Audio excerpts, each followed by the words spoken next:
യോഹന്നാൻ 19-21 വരെ വായിക്കുക. 25-30 സാധ്യവും ദൂരം തണ്ടുവലിച്ചു കഴിഞ്ഞപ്പോൾ യേശു കടലിന് മീതെ നടന്ന് വള്ളത്തെ സമീപിക്കുന്നുണ്ട്. അവർ ഭയപ്പെട്ടു. അവൻ അവരോട് പറഞ്ഞു, ഞാനാണ്, ഭയപ്പെടേണ്ട. അവനെ വള്ളത്തിൽ കയറ്റാൻ അവർ ആഗ്രഹിച്ചു. പെട്ടെന്ന് വള്ളം അവർ ലക്ഷ്യം വച്ചിരുന്ന കരയ്ക്ക് അടുത്തു. Praise lord. അതാണ് സംഭവം, അതാണ് സത്യം. വിശ്വാസ ജീവിതത്തിൽ നമ്മൾ അനുഭവിക്കണം. അതാണ് എന്താണ് നമ്മുടെ പഠനം നമ്മൾ തന്നെ പഠിക്കണം. നമ്മൾ ഒരു വീട് വെക്കണമെങ്കിൽ നമ്മൾ തന്നെ ലോൺ എടുക്കുകയും അധ്വാനിക്കുകയും കല്ല് ചുമക്കുകയും ഒക്കെ ചെയ്യണം. നമ്മുടെ പരീക്ഷ നമ്മൾ തന്നെ എഴുതണം. നമ്മുടെ യാത്ര നമ്മൾ തന്നെ ചെയ്യണം. അല്ല ഈശോ വന്നിട്ട് നമ്മളെടുത്തുകൊണ്ട് പോയി നമ്മുടെ യാത്ര ഈശോ ചെയ്ത് തരത്തില്ല. അതായത് ഒരു ഗ്രോൺ അപ്പ് മച്വർ ക്രിസ്ത്യൻ, അതായത് ഒരു തലമുറ കഴിഞ്ഞ് AD 84 സുവിശേഷം എഴുതുമ്പോൾ ഡയോക്ലിഷ്യനെ കണ്ടൊരു സഭയാണത്. കലിഗുലായെ കണ്ടൊരു സഭയാണത്. അതായത് നീറോയെ കണ്ടൊരു സഭയാണ്. തീയിൽ കുരുത്ത ഒരു സഭയാണ്. അത് വെയിലത്ത് വാടത്തില്ലെന്ന് പറഞ്ഞുകൊണ്ട്. കാരണം എന്താണ്? അവൻ്റെ നാഥൻ ക്ഷോഭിക്കുന്ന കടൽപ്പുറങ്ങളിലൂടെ അവർക്കൊപ്പം സമാന്തരമായി നീങ്ങും. നമ്മുടെ കടലെ നമ്മൾ തന്നെ തുഴഞ്ഞ് നമ്മുടെ ലക്ഷ്യത്തിലെ വിശ്വാസം പ്രഖ്യാപിച്ചുകൊണ്ട് എത്തിച്ചേരും. അതിൻ്റെ വിജയം മുഴുവനും ദൈവം നമ്മുടെ മുമ്പിൽ തന്നെ നമ്മുടെ കൃപയായി അത് മാറും. അതിമനോഹരമാണ് യോഹന്നാൻ്റെ സുവിശേഷം. ആ വിഷയത്തോടുള്ള അപ്രോച്ച് എന്ന് പറയുന്നത് ഒരുപക്ഷെ അമ്മയുടെ ജീവിതവും ഇതുപോലെ തന്നെയായിരുന്നു. അമ്മയുടെ കടൽ അമ്മ തന്നെ നീന്തി. അമ്മയുടെ കടലെ അമ്മ തന്നെ നീന്തി. അത് കുരിശു വരെ, പുൽക്കൂട് തൊട്ട് പുൽകുന്ന നൊമ്പരക്കടല് കുരിശോളം കൂട്ടായി വന്നിട്ട് അവരാരോടും ക്ഷോഭിക്കാത്ത സുവിശേഷമായി നിന്നുകൊണ്ട് ദൈവത്തിൻ്റെ ജോലി, ഇത് കർത്താവിൻ്റെ ദാസി, നിൻ്റെ വചനം പോലെ ഇതിൽ നിറവേറട്ടെന്ന് പറഞ്ഞുകൊണ്ട് എൻ്റെ ദൈവത്തിൻ്റെ ജീവിതത്തിൻ്റെ കുറച്ച് വിഷയങ്ങൾക്കെങ്കിലും, അതായത് ദൈവം ഇതുപോലെ മനഃപൂർവ്വം വൈകിക്കുന്ന വിഷയങ്ങൾക്കെങ്കിലും നിങ്ങൾ ദൈവത്തിൻ്റെ തിരുമനസ് നിറവേറ്റിക്കൊണ്ട് ദൈവത്തിൻ്റെ ദാസിയാകാൻ, അതിൽ നിന്നാണ് നമുക്ക് വരുമാനം. പ്രാർത്ഥിക്കുമ്പോൾ തന്നെ, ഉടമ്പടി എടുക്കുമ്പോൾ തന്നെ കിട്ടിയെന്നും പറഞ്ഞുകൊണ്ട് ആയിരക്കണക്കിന് മനുഷ്യർ സാക്ഷ്യം പറയുമ്പോഴേ, ഉടമ്പടി എടുക്കുമ്പോൾ ചില കാര്യങ്ങൾ എനിക്ക് ഇന്നും കിട്ടിയിട്ടില്ലെന്ന് പറയുന്നുണ്ടെങ്കിൽ അവിടെയാണ് ദൈവത്തിൻ്റെ കോളമെന്ന് പറയുന്നത്. അതാണ് ദൈവം നിൽക്കുന്ന സ്ഥാനമെന്ന് പറയുന്നത്. അതാണ് നിത്യ നിനക്ക് കൃപയായി, നിനക്ക് ഓഹരിയായി കർത്താവിൻ്റെ ഇട്ടുകൂട്ട്, കർത്താവിന് നിനക്ക് വേണ്ടിയുള്ള നിക്ഷേപം, നിൻ്റെ കൃപയുടെ പത്താഴം. ശ്രുതികട്ടെ പരമദിവ്യകാരുണ്യത്തിന്. ഓൺലൈനിൽ പ്രാർത്ഥിക്കുന്ന എല്ലാവരും എഴുന്നേറ്റ് നിൽക്കുക. സമാപന ആരാധനയും രോഗസൗഖ്യ പ്രാർത്ഥനയുടെ സമയമാണ്. കർത്താവ് എത്രയോ മനോഹരമായിട്ട് നമ്മളോട് ഈ സമയം മുഴുവൻ സംസാരിക്കുകയായിരുന്നു. നീ കർത്താവിനോട് നന്ദിയുള്ളവരായിരിക്കണം. കർത്താവ് ഒന്നും അനീതി ചെയ്തിട്ടില്ല. കർത്താവ് തന്നെ പറഞ്ഞില്ലേ ജീവിതകാലത്ത്, ഞാൻ നിന്നോടൊരു അനീതിയും ചെയ്തിട്ടില്ല എന്ന്. അത് കർത്താവിൻ്റെ സ്വഭാവമാണ്. ദൈവം തന്നോടൊരു അനീതിയും ചെയ്യത്തില്ലെന്ന്. അനീതി ചെയ്തതായിട്ട് തോന്നിയാൽ പോലും ദൈവം അങ്ങനെ ചെയ്യത്തില്ല എന്നുള്ളത് അറിയാവുന്ന ആദ്യത്തെ ആൾ അമ്മയാണ്. അതുകൊണ്ടാണ് അവളെ ഹൃദയത്തിൽ സംഗ്രഹിച്ച് കളഞ്ഞത്, ക്ഷോഭിക്കാത്ത സുവിശേഷമായി മാറിയത്. അത് നമുക്കൊരു മാതൃകയാണ്, മധ്യസ്ഥയാണ്. മഹാവെളിപാടുകളുടെ കൃപയുടെ പത്താഴം. ഏതെങ്കിലും വിഷയത്തിൽ അല്പം താമസിച്ചു പോയാൽ അതാണ് നിൻ്റെ ഭൂമിയിലെ ജീവിതത്തിന് വേണ്ടിയുള്ള ഇട്ടുകൂട്ടെന്ന് പറഞ്ഞുകൊണ്ടാണ് ഈ സുവിശേഷ ശുശ്രൂഷ സമാപിക്കുന്നത്. കർത്താവേ, ഇപ്പോഴും ഞാൻ പ്രാർത്ഥിക്കുന്നു, നീ നിൻ്റെ വിശുദ്ധ പൗരോഹിത്യത്തെ മഹത്വപ്പെടുത്തിയതിന് നന്ദി പറയുന്നു. കർത്താവെ, കുഞ്ഞുനാൾ മുതൽ നിൻ്റെ തിരുസന്നിധിയിൽ നീ മാത്രം ദൈവം, നീ മാത്രം ഏകരക്ഷകരെന്ന് പറഞ്ഞുകൊണ്ട് കർത്താവെ, അമ്മയുടെ മാതൃകയും മധ്യസ്ഥയും പിൻചൊല്ലുകൊണ്ട് കർത്താവെ, ഞങ്ങൾ ഇവിടെ ഇപ്പോഴെത്തിയിരിക്കുന്നു. കർത്താവെ, അനേകം മക്കൾ കർത്താവെ, നീ അവരുടെ ജീവിതത്തിൽ നീ ചെയ്ത എന്താണെന്ന് അവർക്ക് മനസ്സിലായിട്ടില്ല. കർത്താവെ, അമ്മയെപ്പോലെ അവരും ചോദിച്ചിട്ടുണ്ട്, ഈശോ ഞങ്ങളോട് നീ ചെയ്തത് എന്താന്ന്. കർത്താവെ, ഞങ്ങളോട് ചെയ്തത് എന്തായാലും കർത്താവെ അത് ദൈവത്തിൻ്റെ ഒരു നീതിയാണെന്ന് അമ്മയ്ക്കറിയാമായിരുന്നു. അതുപോലെ ഞങ്ങൾ അറിഞ്ഞുകൊണ്ട് അമ്മയെപ്പോലെ ഹൃദയത്തിൽ സംഗ്രഹിക്കുന്ന കിട്ടാത്ത കാര്യങ്ങൾ, താമസിച്ച കാര്യങ്ങൾ, കടകവിരുദ്ധമായി സംഭവിച്ച വിഷയങ്ങൾ എല്ലാം കർത്താവെ അങ്ങയുടെ തിരുസന്നിധിയിൽ സമർപ്പിച്ചുകൊണ്ട് പ്രാർത്ഥിക്കുന്നു. കർത്താവെ, ഈ പ്രാർത്ഥനകളെല്ലാം കേട്ടുകൊണ്ട് കർത്താവെ ഈ സംഭവങ്ങളെല്ലാം കർത്താവ് അനുസ്മരിച്ചുകൊണ്ട് ഞങ്ങളോട് കരുണ തോന്നണം. തിരുവിലാൽ മുറിവേറ്റവനെ കരുണ തോന്നണമേ കർത്താവ്. തിരുവിലാൽ മുറിവേറ്റ കരുണ തോന്നണമേ. മുൾക്കിടം ചൂടിയവനെ കരുണ തോന്നണമേ. തിരുനെഞ്ച് മുറിവേറ്റ കരുണ തോന്നണമേ. കർത്താവിന് വിശുദ്ധരക്തം, കർത്താവിന് വിശുദ്ധരക്തം എൻ്റെ കർത്താവിന് ഉന്നതമായ നാമത്തിലെ സഭയുടെ അധികാരത്തെ കുരിശിന്റെ അടയാളത്തിൽ ദൈവത്തിന്റെ ശക്തിയാൽ മാരക രോഗികളിലേക്ക് കർത്താവ് മഴയായി പെയ്യട്ടെ. മാരക രോഗികളിലേക്ക് കർത്താവ് മഴയായി പെയ്യട്ടെ. ഈശോ ഈശോ മരുന്ന് പിടിക്കാത്ത രോഗികൾ കണ്ണിലൂടെ പ്രാർത്ഥിക്കുന്നു. പണമില്ലാത്ത രോഗികൾ ആശുപത്രി അകപ്പെട്ടവർ, നോക്കാനും തിരക്കാനും ഇല്ലാത്തവർ കർത്താവ് വേദനയോടെ ദൈവമേ നീ മാത്രമേ ഉള്ളൂ എന്ന് പറഞ്ഞുകൊണ്ട് കർത്താവ് തേറിക്കൊണ്ട് കണ്ണിലൂടെ പ്രാർത്ഥിക്കുന്നു. ഈശോ കൈ നീട്ടണമേ. കൈ കർത്താവ് ഈ സമുദ്രത്തിന്മേൽ കൈ നീട്ടുന്നതുപോലെ ജീവിത സമുദ്രങ്ങളെ തിരയുന്നവരെ ദുഃഖത്തിന്റെ രോഗത്തിന്റെ തകർച്ചയുടെ കർത്താവെ കരങ്ങളാൽ സമുദ്രങ്ങളാൽ ഉള്ളം തിരയുന്നവരുടെ മേൽ നീ കൈ നീട്ടണമെന്ന് പ്രാർത്ഥിക്കുന്നു. കർത്താവെ അവൻ കൈ നീട്ടെ, സമുദ്രത്തിലേക്ക് കൈ നീട്ടെ. ക്ഷോഭിക്കുന്ന സമുദ്രത്തിലേക്ക് കൈ നീട്ടിക്കൊണ്ട് അവൻ പറഞ്ഞു അടങ്ങുക, ശാന്തമാവുക. ആ കൈകള് കർത്താവെ പുരുഷാന്തങ്ങളുടെ മാന്ത്രങ്ങളുടെ കർത്താവെ വേദനിക്കുന്ന മനുഷ്യരാശിയുടെ മേൽ കർത്താവ് നീട്ടിയ അതേ കൈകൾ കർത്താവെ ഇപ്പോഴും നീട്ടണമെന്ന് പ്രാർത്ഥിക്കുന്നു. ഈ ധ്യാനം ഓൺലൈനിൽ കണ്ടിരിക്കുന്ന ഓരോ കുടുംബങ്ങൾ കർത്താവെ ദുഃഖക്കടലായി സങ്കടക്കടലായി തിരയുന്ന കുടുംബങ്ങള്, മക്കളുടെ ദുർനടപ്പുകള് കർത്താവ്, മക്കളുടെ തെറ്റായ ബന്ധങ്ങൾ കർത്താവെ, പാപകരമായ ജീവിതങ്ങൾ കർത്താവെ, ആ പാപക്കടലിലേക്ക് കർത്താവെ അടങ്ങുക, ശാന്തമാവുക എന്ന് കർത്താവെ എന്റെ കൈ നീട്ടണമെന്ന് പ്രാർത്ഥിക്കുന്നു. കർത്താവെ തിരയെ മുറിച്ചു കടന്ന് അവനവന്റെ കടലുകള് അവനവന്റെ വിശ്വാസത്തോടെ അവനവന്റെ കുടുംബത്തോടിൽ അവനവന്റെ നുഴയുമ്പോഴേ കർത്താവെ ചാരേ വന്നണയുന്നവനെ കൂടെ സഞ്ചരിക്കുന്നവനെ സമാന്തര സഞ്ചാരി കർത്താവെ, ഞങ്ങളുടെ സങ്കടങ്ങളുടെ സമാന്തര സഞ്ചാരി ഞങ്ങൾ സ്തുതിക്കുന്നു, വാഴ്ത്തുന്നു, നന്ദി പറയുന്നു.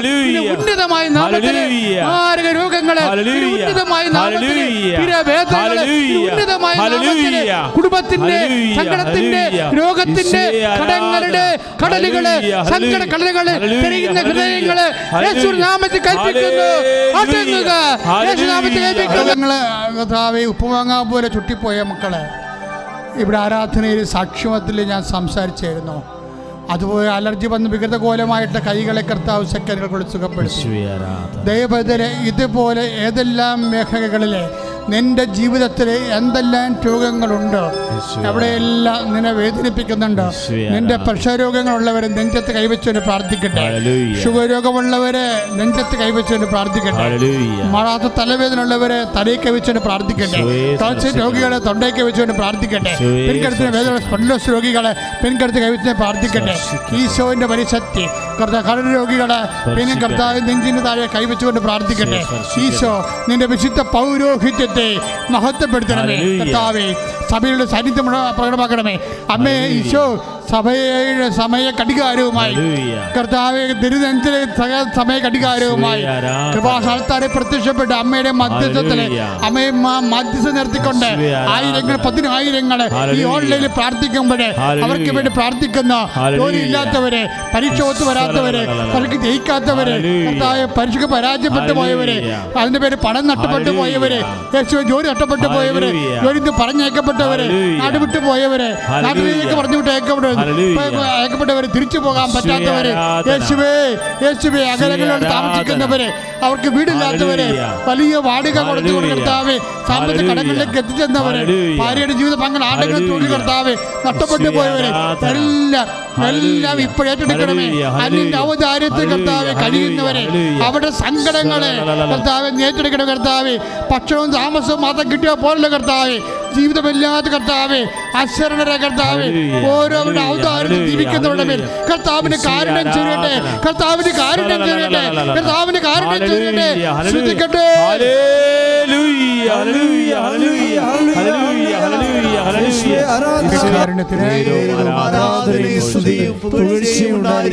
പ്രിയമുള്ളവരെ, ഇപ്പോഴ് ദൈവത്തിന്റെ വലിയ കൃപകൾ നമ്മളിലേക്ക് വസിക്കുന്ന സമയമാണ്.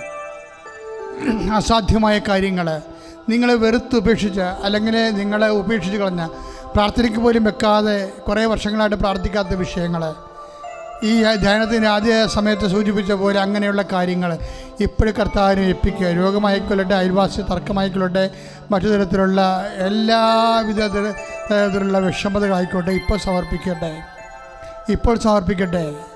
ഇനി പ്രാർത്ഥിക്കണില്ല ആ വിഷയത്തിൽ, ഇനി അതിന് മുന്നോട്ടില്ല. എങ്ങനെയും ചത്താൽ മതി എന്നൊക്കെ ചിന്തി നിരാശപ്പെട്ടിരിക്കുന്നവരെ ആ വിഷയങ്ങൾ കർത്താവിന് സമർപ്പിക്കട്ടെ.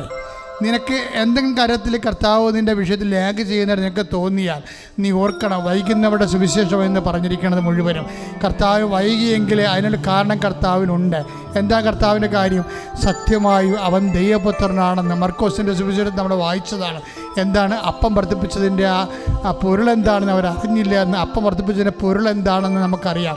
കർത്താവ് യേശു ക്രിസ്തു അവൻ്റെ മാനുഷികമായ അമാനുഷികമായ ശക്തിയല്ല, മറിച്ച് എന്താണ്, അവൻ ദൈവപുത്രനാണെന്നുള്ളതാണ് അതിൻ്റെ സത്യം. നിൻ്റെ ദൈവത്തിലെ നിൻ്റെ വിഷയം എന്തെങ്കിലും തരത്തിൽ കർത്താവ് നിനക്ക് ലാഗ് ചെയ്യണമെന്ന് തോന്നിയാൽ യേശു ക്രിസ്തു എന്നെ ദൈവപുത്രനായിട്ട് സ്വീകരിക്കുന്നതിന് വേണ്ടി അത് നിന്നെ കർത്താവ് സ്വീകരിക്കുകയാണ്, നിത്യതയ്ക്ക് വേണ്ടി നിന്നെ ഒരുക്കുകയാണ്. അത് കർത്താവ് അഡ്വാൻസിന് വാങ്ങിക്കണം എന്നുള്ള ബോധം നിനക്കുണ്ടാവണം. അതുകൊണ്ട് കർത്താവ് ജീവിക്കാൻ അപ്പോൾ പൗലോസ് പറയും, ഒരു മനുഷ്യൻ ഉടുക്കാനും ഉറങ്ങാനും ഉണ്ണാനും ഉണ്ടെങ്കിൽ അതുകൊണ്ട് തൃപ്തിപ്പെടണമെന്ന് പറഞ്ഞാൽ അങ്ങനെ പറഞ്ഞിട്ടുണ്ടെങ്കിൽ ഒരു ബെയർ മിനിമം നിനക്ക് കർത്താവ് തരുന്നുണ്ടെങ്കിൽ വേറെ ഒന്നിനെക്കുറിച്ച് തർക്കനോ ആഗ്രഹപ്പെടേണ്ട, പ്രാർത്ഥിച്ചാൽ മാത്രം മതി. അതിൻ്റെ സമയമാകുമ്പോഴേ കർത്താവ് നിനക്ക് നീക്കിയിരിപ്പ് തരും. ശ്രദ്ധിക്കട്ടെ.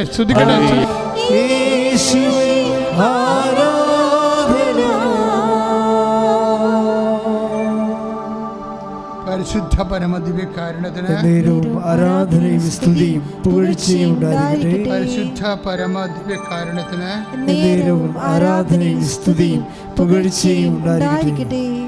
ഇപ്പോഴേ അലക്സാണ്ടർ അച്ഛൻ ശുശ്രൂഷയിൽ ആശീർവാദം നൽകുന്നു. ദിവ്യകാരുണ്യ ഈശോ നമ്മളെ ആശീർവദിക്കാൻ പോവുകയാണ്. ഇരുകരങ്ങളും ദൈവത്തിരുസന്നതിലേക്ക് ഉയർത്താം. മർക്കോസ് 6:35 ശിഷ്യന്മാർ അവൻ്റെ അടുത്ത് പറഞ്ഞു, ഇതൊരു വിജനപ്രദേശമാണല്ലോ, സമയവും വൈകിയിരിക്കുന്നു. ഇരുകരങ്ങളും ദൈവത്തിരുസന്നതിലേക്ക് ഉയർത്തിപ്പിടിച്ചുകൊണ്ട് അതിശക്തമായിട്ട് നമുക്ക് ശ്രദ്ധിക്കാം. നമ്മുടെ ജീവിതയാത്രയിലുണ്ടാകുന്ന വിജനപ്രദേശങ്ങൾ, എല്ലാവരും തിരസ്കരിക്കപ്പെടുന്ന അവസ്ഥകൾ, രോഗങ്ങൾ നമ്മളെ വേട്ടയാടുമ്പോൾ, ദുരിതങ്ങൾ നമ്മളെ വേട്ടയാടുമ്പോൾ, ഇതാ ദൈവം നിൻ്റെ കൂടെയുണ്ടെന്ന ബോധ്യം, ഇതാ ദൈവം കൂടെയുണ്ടെന്ന ബോധ്യം, ഇതാ ഉടമ്പടിയെടുത്ത ഓരോ മക്കളെയും ഈ ശുശ്രൂഷ ലോകത്തിൻ്റെ നാനാഭാഗങ്ങളിൽ നിന്ന് കണ്ട് പ്രാർത്ഥിക്കുന്ന മക്കളെയും ഇതാ ഈശോ ആശീർവദിക്കുകയാണ്. അവരുടെ കുടുംബങ്ങളെ ആശീർവദിക്കുകയാണ്, അവരുടെ ജീവിത മേഖലയെ ആശീർവദിക്കുകയാണ്. ഓൺലൈൻ ഉടമ്പടി എടുത്ത് പ്രാർത്ഥിക്കുന്ന മക്കൾ, ലൈറ്റ് അക്കാദമി പ്രയർ റിക്വസ്റ്റ് പ്രാർത്ഥിക്കുന്ന മക്കൾ, OET IELTS എക്സാം എഴുതുന്ന മക്കൾ, നൈപുണ്യ പരീക്ഷകൾ, യോഗ്യതാ പരീക്ഷകൾ എഴുതുന്ന മക്കൾ, മാരക രോഗികളായിട്ടുള്ളവരെ, അനേകായിരങ്ങൾ ബഹുമാനോട് ജോസഫത്തിന് കൈ ശുശ്രൂഷ സ്വീകരിച്ചവർ, അവരെല്ലാം കർത്താവ് സൗഖ്യം നൽകി ആശീർവദിക്കുകയാണ്.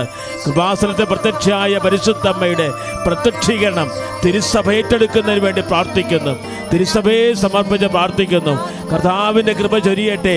എല്ലാ കൊറോണ വൈറസ് രോഗികളെയും ഒമിക്രോൺ രോഗികളെയും പ്രാർത്ഥിക്കുന്നു. Hallelujah, hallelujah, hallelujah.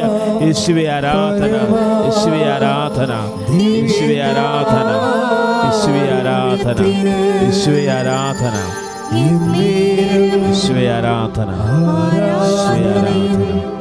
സ്തുതിയും പുകഴ്ചയും ഉണ്ടായിരിക്കട്ടെ.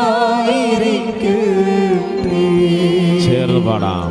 പരിശുദ്ധ പരമാ ദിവ്യകാരുണ്യത്തിന് എന്നേരം ആരാധനയും സ്തുതിയും പുകഴ്ചയും ഉണ്ടായിരിക്കട്ടെ. പരിശുദ്ധ പരമാ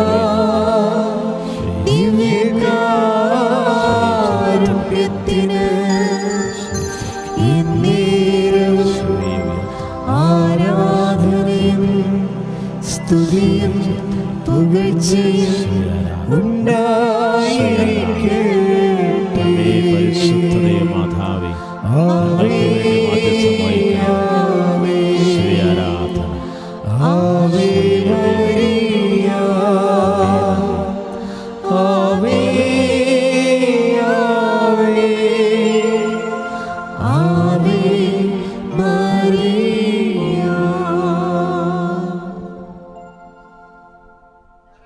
പ്രൈസ് ദി ലോർഡ്.